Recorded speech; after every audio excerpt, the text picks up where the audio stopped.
Hello and welcome to the Digital Pattern Draft 3-Day Challenge. If you're catching the replay, make sure you say where you're tuning in from so that we can see where you are. And if you are catching us live, make sure to drop a little hello, also saying where you're tuning in from so we can see where in the world you are. We are starting just a little bit late. Sorry about that. My computer decided it wanted to restart last minute. Love the technical issues that sometimes come in. Well, today we're going to be going over how to set up your Adobe Illustrator artboard.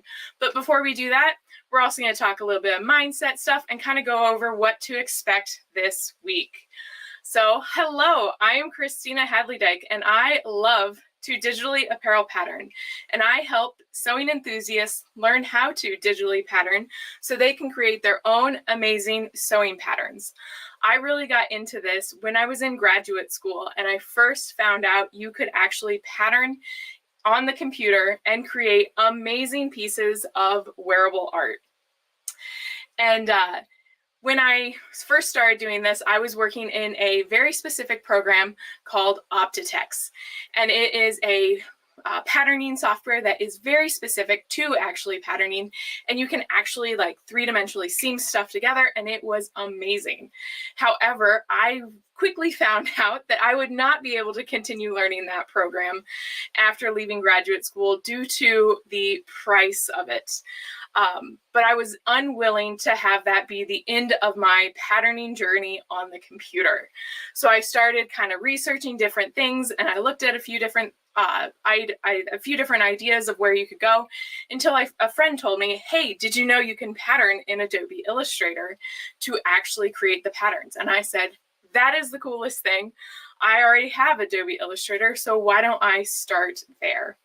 And that is when my learning began. I absolutely loved the process of trying to figure it out myself. And although it can be very frustrating to try to do something and not work, and you know how you want to do it in hand drafting, and it just doesn't quite work. And that's where we're going to start. I see we have Michelle here from Blue Ridge Mountains. Ooh, beautiful. Hello, Michelle. So we're going to talk a little bit about that mindset. So when you first started pattern drafting, I want to take you way back to when you first started to learn how to hand draft, and just think of how excited you were about creating your own sewing patterns and starting your own designs and being able to actually create them from scratch. Now, when you first started learning them and you first had to kind of take that jump off the ledge of not necessarily starting with a sewing pattern, but actually starting with your own mind and starting with your own measurements, that was a very probably scary step to take. So sometimes when people are wanting to digitally apparel pattern, it's that same step that they're needing to kind of take. I know that some people have a few limiting beliefs on what digital patterning is. I've heard a lot of, I'm not good at the computer, I'm not good at math, I'm not I'm technologically challenged. And a lot of these things, I want you to kind of look in at yourself and think about it. Is this actually something that I can't learn to do? Or is this like a limiting belief to keep me in my safety zone? Because sometimes we like to stay in our safety zone because then we're not failing and we're not growing, but we're not going out on the ledge and possibly being seen like a fool. There's definitely times in the world where your brain just kind of keeps pulling you back, and you don't want to actually kind of take that leap forward and do something new. So I do want to encourage you to start looking at what those limiting beliefs you might have are. Is it that you aren't technologically, you don't think you're technologically skilled, you're not good with the computer? There's a lot of different things. But I just want you to start kind of looking at those things and thinking about it. Is this something that I really want to overcome and start learning how to digitally apparel pattern? Or is this something else? Because that's the first thing that you kind of have to get over that hurdle. I must say that first, when you first are learning to pattern, you have to be willing to deal with a lot of failures and a lot of mistakes. And that is very much the same case when it comes to actually digitally apparel patterning. You're going to make mistakes. You're going to cause some terrible things to go wrong. But at the same time, when you're on the computer, Control Z or Edit Undo is your friend. I still use it to this day. And I have to tell you, I love Edit Undo. Mostly because when you are hand drafting something and you're cutting something apart and you clip too far, or you erase something so hard that your pattern rips or something, then that's when you're like, I wish I could just Edit Undo. And on the computer, you actually have the availability to hit that Edit Undo. And that's one of my favorite things, to be able to do pattern on the computer.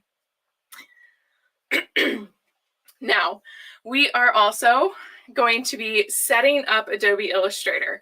So if you want to bring up your Adobe Illustrator, you are welcome to. I'm going to bring mine up here in just a minute so that we can get this rolling. And if you don't, you can definitely take notes. I sent you all a workbook in an email today.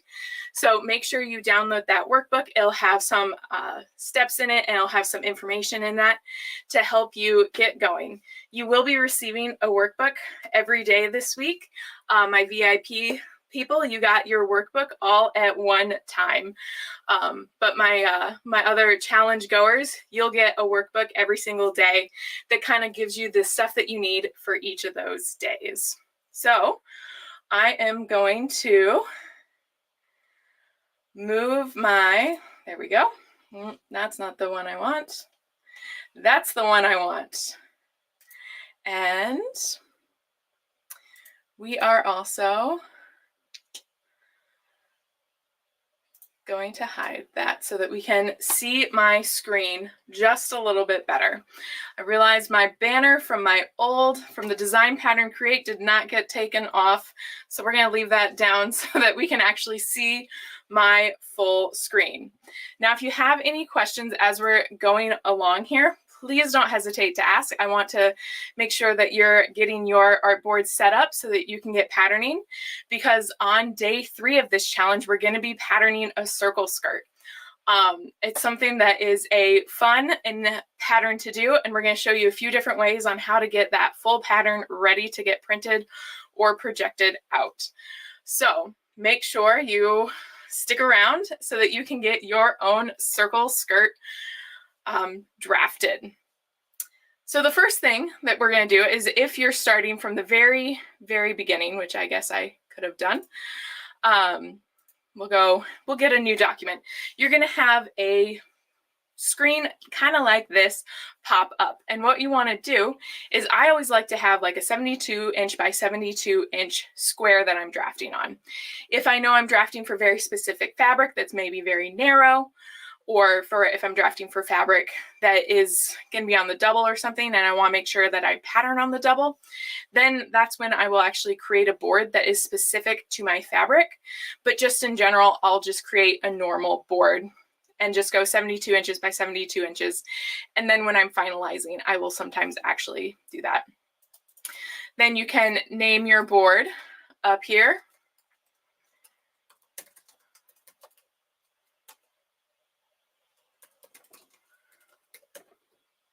And then, just depending on orientation, everything, there's little bits and things here that you could go into. I keep it very simple, have my board, have my size, and just hit create. Then once it is created, we have up here in the corner, we have a whole bunch of different layouts that you can start with. Now, as you can see at the very top of mine, I actually have a lot of pattern drafting ones, because I've set up the little, Facebook user, I am using Adobe Illustrator currently. And there was also a question that was asked of how to get the artboard. So that's when you are first opening it.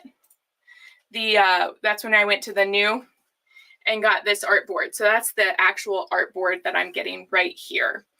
and that's the one that I'm creating, is that artboard. But then we have a few other setups that we're going to do before we can actually get patterning on it. And this the white thing that you see basically is the actual artboard, and the space around it is kind of like no man's land, dead space. You can actually have your patterns out on it, but when you're printing, it won't print anything that's not actually on an artboard. You can also always go in and change the size of your artboard even after you have it set up like this. But so back up to these, there's a few different layouts. I have quite a number of layouts up in my top corner here that are all pattern drafting layouts. They're almost all the exact same because I've shown numerous people how to set up the artboard, and I just haven't gone in and deleted them, and I need to. But there's a lot of other ones here that are set up specifically and have different tools that will pop up if you click on different ones, and it's just kind of they're all different things. So what we're actually going to do is we're actually going to create a space that is a pattern drafting board specifically, so that whenever you want to go to it and you want to actually create your own board and switch to all the tools that you're going to use, you'll be able to click on it nice and quick. So the first thing we're going to do is we're going to click on that, and we're going to go down to New Workspace down here at the bottom. And then we're going to title our workspace Pattern Drafting September 23. And that just kind of gives you a start to base on. So if I were to actually pull out all of these windows and X out of a few of them, just so you guys can see kind of what happens.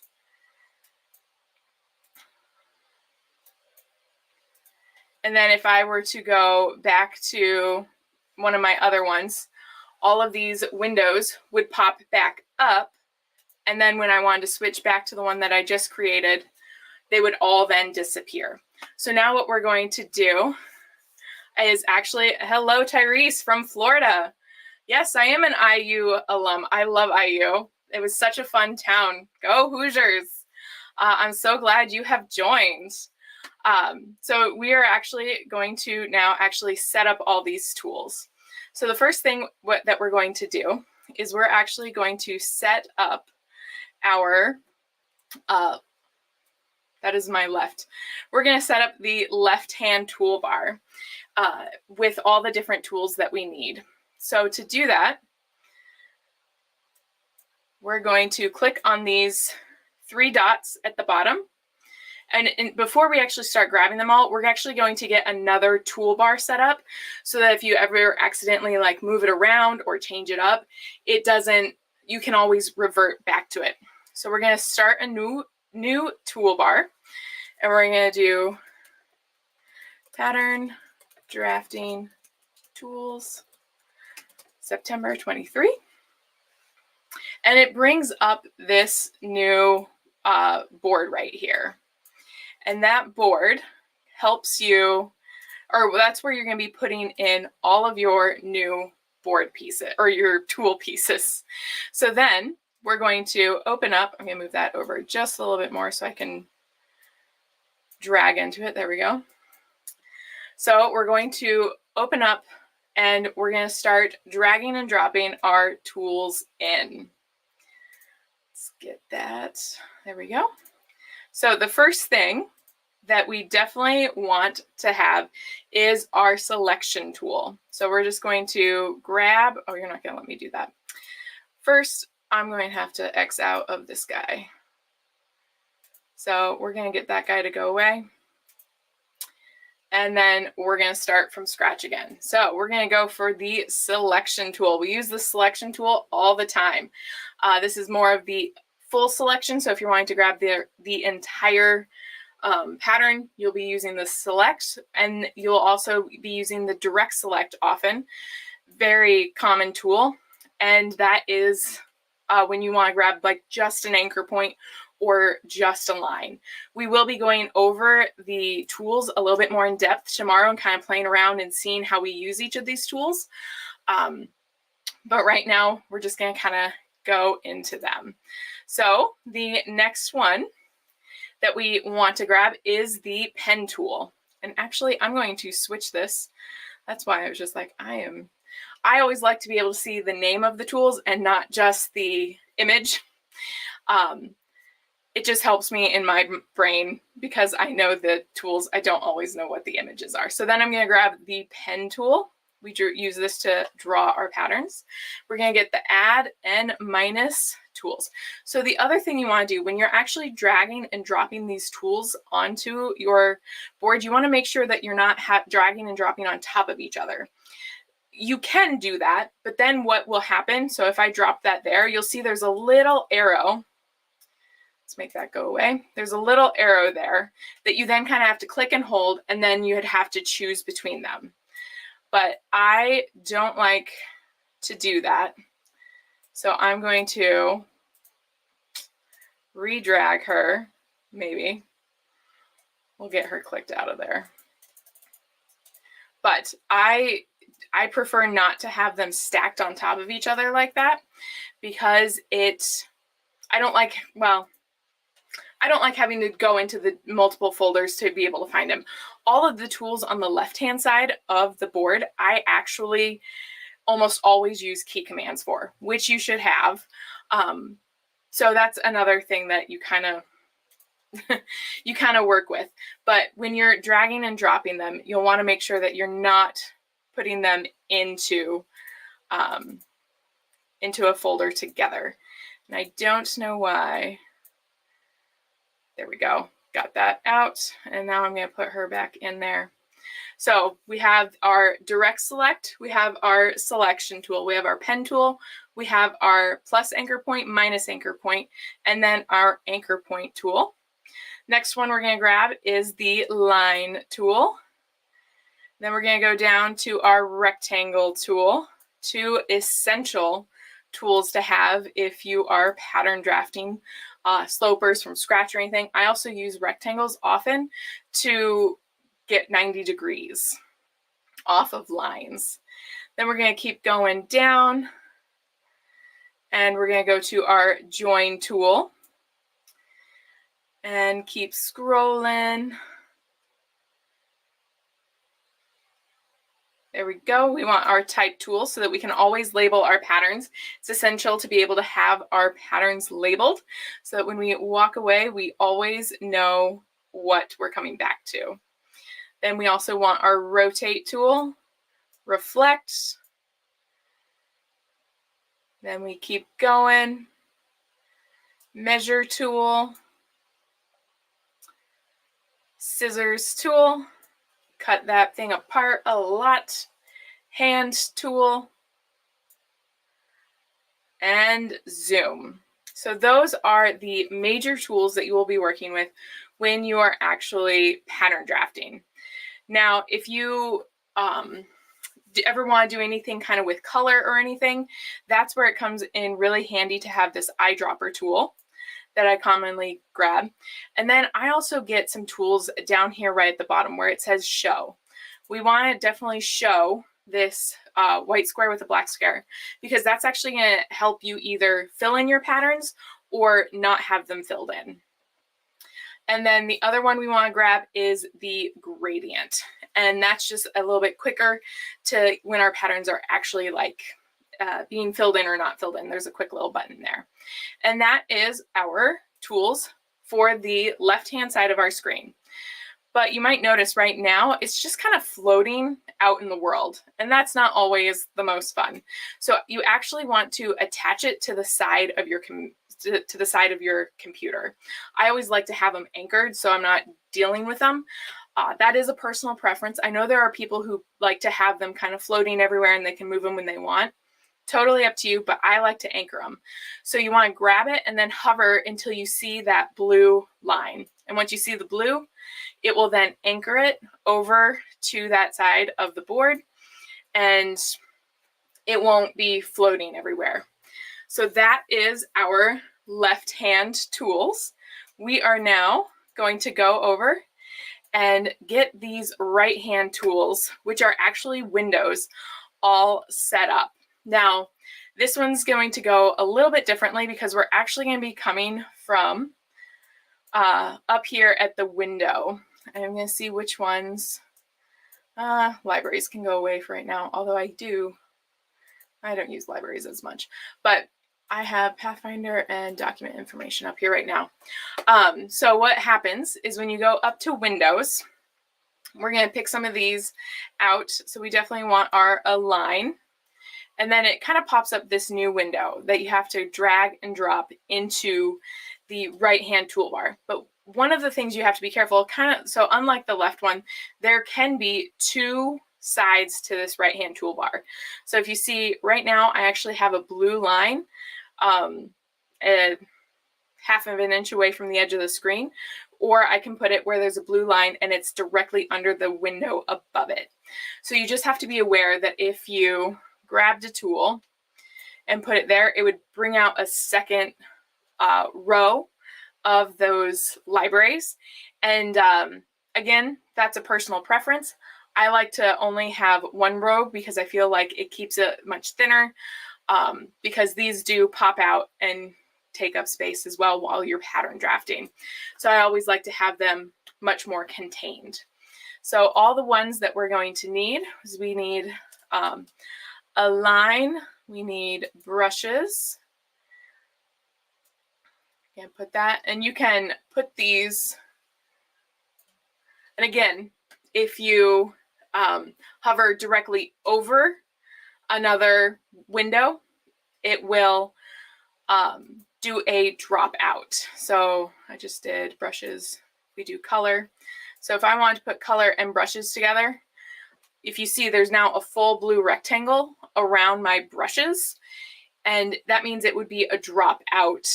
I'll just drop it there and you can kind of see, so it's not there, but when I click on it, you can see brushes here and color is here. I don't like to do that, so I'm going to pull that back out and redrop it in below like that. Then we also have document info, which we already have out.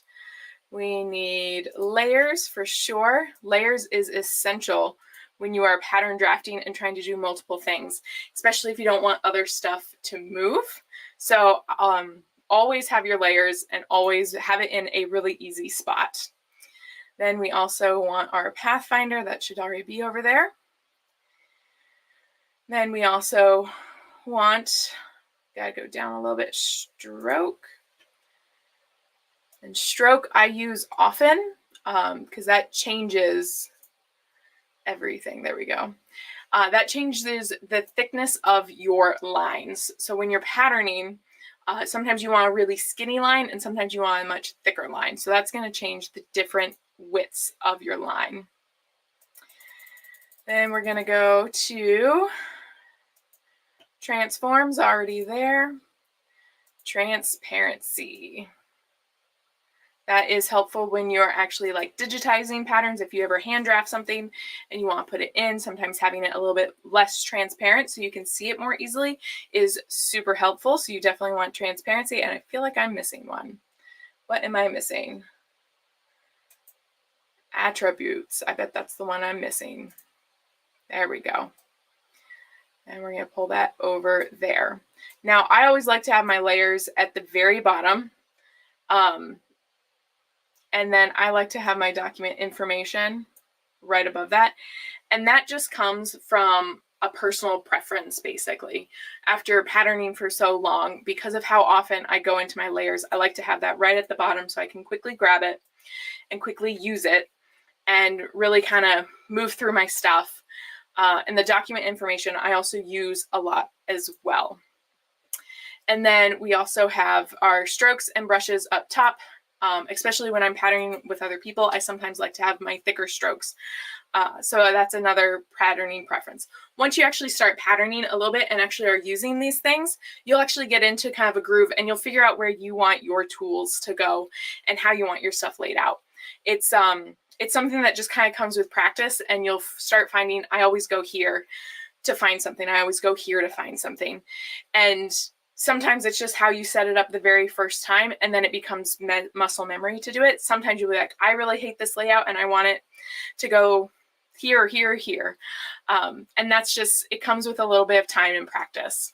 So another thing that we also need to make sure that we talk about is this top board right here. This one sometimes doesn't show up on everybody's, or this top tool board right here. It doesn't always show up on everybody's Illustrator the first time. And you can actually find this under Window. And it's this one that says Control. Mine has a little check mark on it because it's actually there. So if I uncheck mark it, that top toolbar goes away. So if you don't actually have that top toolbar right now, all you have to do is go into Window and go down to Control and make it have that little check mark, and it should show up right away. So we are actually almost done with setting up the Illustrator board. The last few things that we need to just kind of go in and talk about is we want to go into Edit and into Preferences and into General. So there's a lot of stuff in here, and there's a lot of different tweaks that you can do within the Illustrator board and within these guidelines to kind of fine-tune your pattern drafting. The first thing that's the most important thing is to go into the units and actually make sure it is set to the measurement you want to draft in. So I draft in inches, but if you want to draft in centimeters or something else, make sure that all three of these are set to that.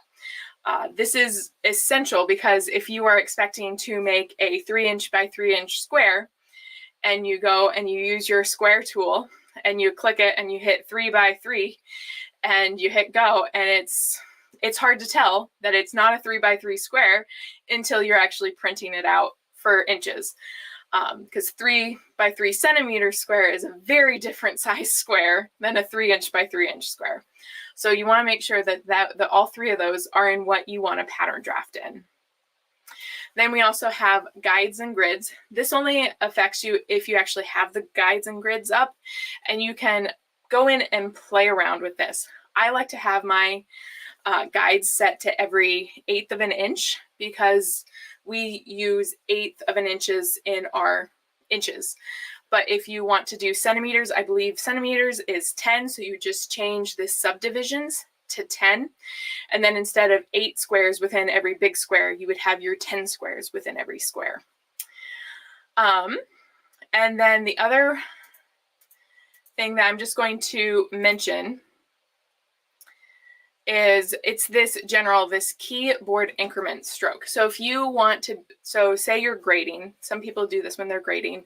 If you want to move your point a very specific amount, like a 1/16 of an inch or an 1/8 of an inch, you would want to set this number here to that number. So if you wanted to set it to a 1/16 of an inch, you would set it to 0.0625, and that's a 1/16 of an inch.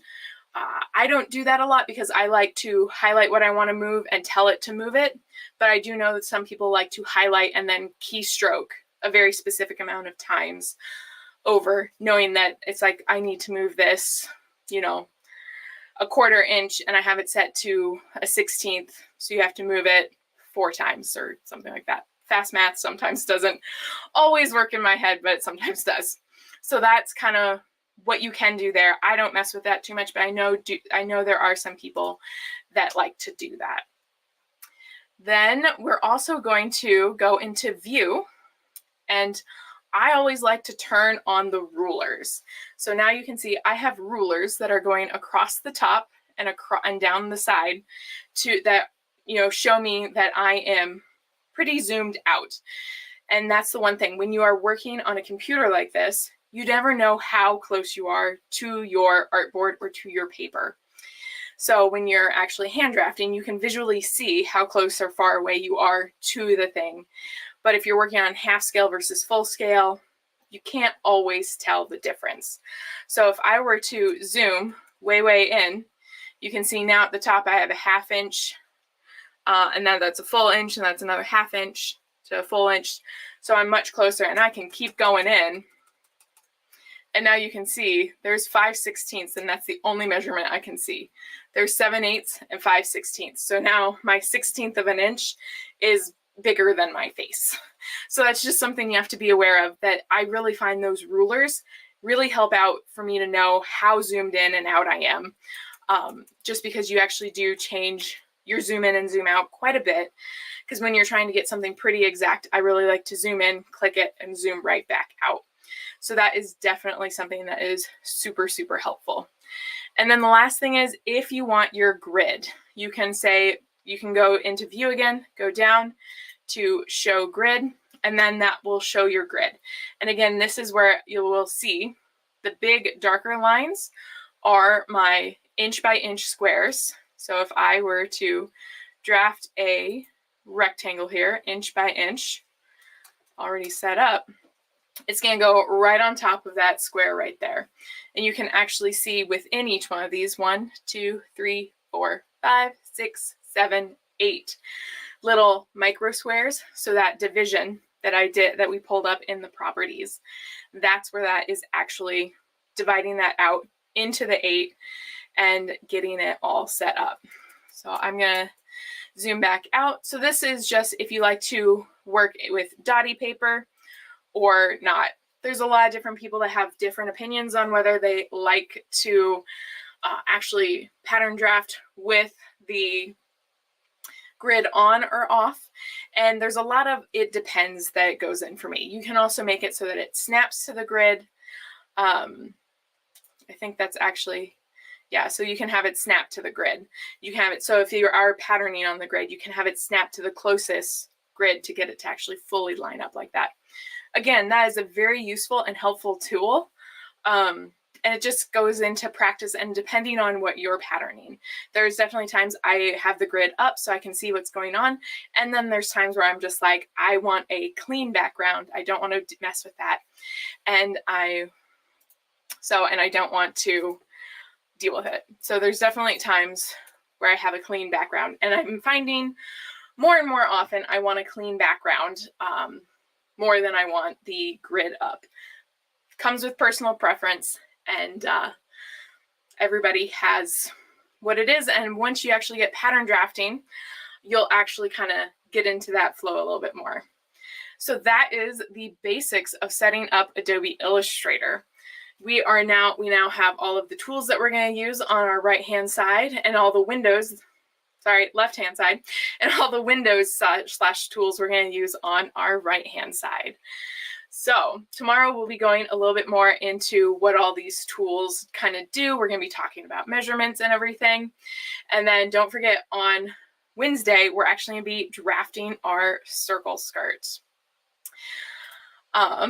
Let me switch my screen back here. If there are any questions on how I was setting up the Adobe Illustrator, I'm happy to answer them for you.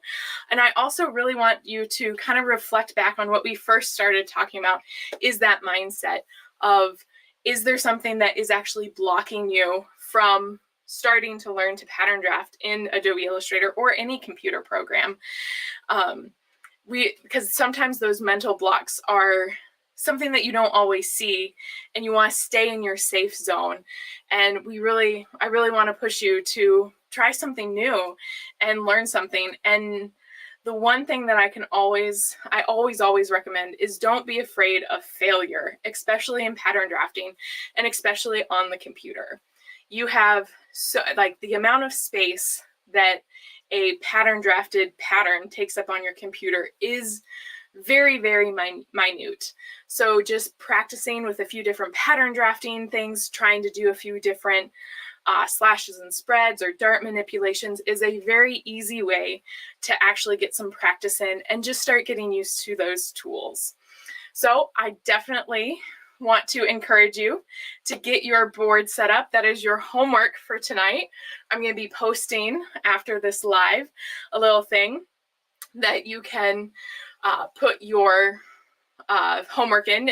Once you get your Adobe Illustrator artboard set up, just taking a screenshot of that and sharing it so that we can all see that. This looks a lot like Painterly. Will this work on Painterly? Ooh, I'm really sorry. I do not know Painterly branded. So I don't know what brand that is. I will have to look that up for you and kind of look and see what it is. It might be very similar. I know the closest thing to Adobe Illustrator that is free is Inkscape. I have opened Inkscape and looked at it, and it looks very familiar or very similar, but I have not actually used Inkscape. But I do know there are plenty of people that have used Inkscape. So I will definitely look into Painterly and see how similar it is.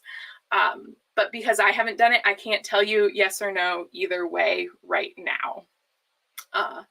So yeah, so definitely get your Adobe Illustrator board set up and ready to get drafting so that we can get some fun circle skirts patterned. Thank you so much for joining me today. I hope you guys have a wonderful day, and I look forward to seeing you tomorrow. If there's any more questions, make sure to drop them down below. I will be kind of checking back and looking to make sure that you all can get started pattern drafting nice and fast. So I hope you have a wonderful evening. Take care. Oh, we got just some things coming in. Awesome. I hope you have a wonderful evening.